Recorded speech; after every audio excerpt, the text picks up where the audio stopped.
این همون مرد وردار. آخه چقدر جلف بازی، چقدر مرد بازی ها؟ دستتو بکش کنار بهم بگو کدوم پدر سگ جلف و مرد بازی؟ تو! و این دختر که نامش بود خاتون! فقط خاتون.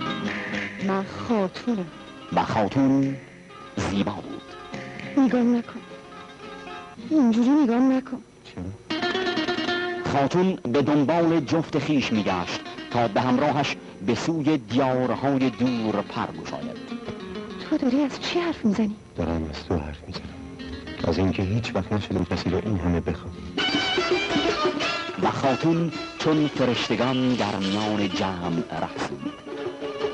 خاتون چون پرنده‌ای سبکبال و خوش‌آوا سرود زندگی خواند. راستشو بگو، این ناموسی که تو کارت نیست. اعوذ بالله. منظورت چیه؟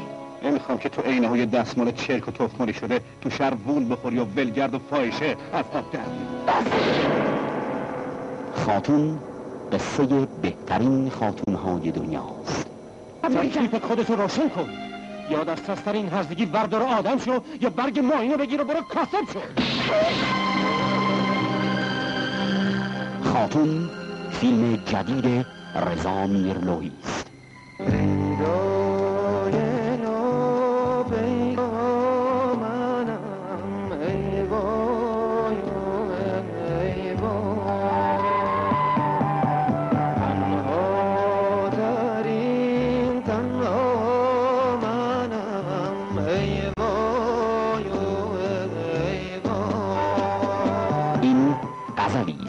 برای بیان یک عشق، مدیحه‌ای است در وصف منش و زیبایی یک زن که نامش بود خاتون.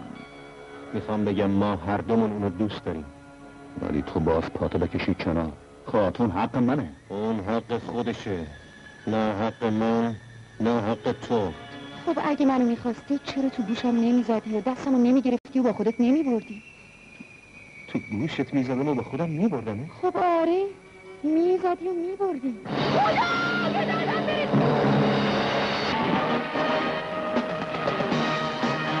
خاتون اعجوبه‌ای در جسم یک زن، فرشته‌ای، شیطانی. میخوای همچی بکنم تو مخت که عوض بابای من ننه تو به عذاب بشه؟ شدم به چو کرده گردی. خاتون برای هر تار گیسویت، چه به رنگ شب و چه به رنگ خورشید، قلبی اندوهناک و پریشان می‌تپد که از عشق هزاران سخن دارد. تو تاج سر منی، تو همه کس منی خاتون. شاید هیچ فیلمی انسان سخن از عشق نگفته باشد. شاید هیچ فیلمی این گونه سخن از قلب نگفته باشد. خاتون آتشی است که به باروت ماجرا می‌افتد.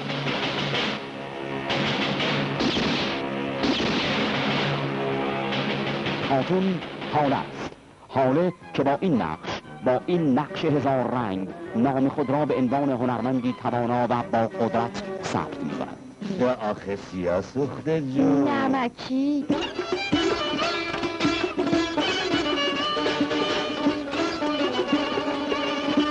با هنرنمایی فرامرز غریبیان، هنرمند پرتوان و وزین سینمای ما، حاله که خود خاتون است، به همراه قدکچیان، نادره، گرجی، مهدوی فر، راجرز، محسن مهدوی، با درخشش یک استعداد جدید، اصغر آقاخانی، بازیگر پرتوان تئاتر که با طلوعی خوش در سینما ظاهر می شود. میدونی این غم بی پیر تو منو پاک کلافه کرده. وقتی ما رو کشته اقلش بذار تو هم کلافه کرده باشی.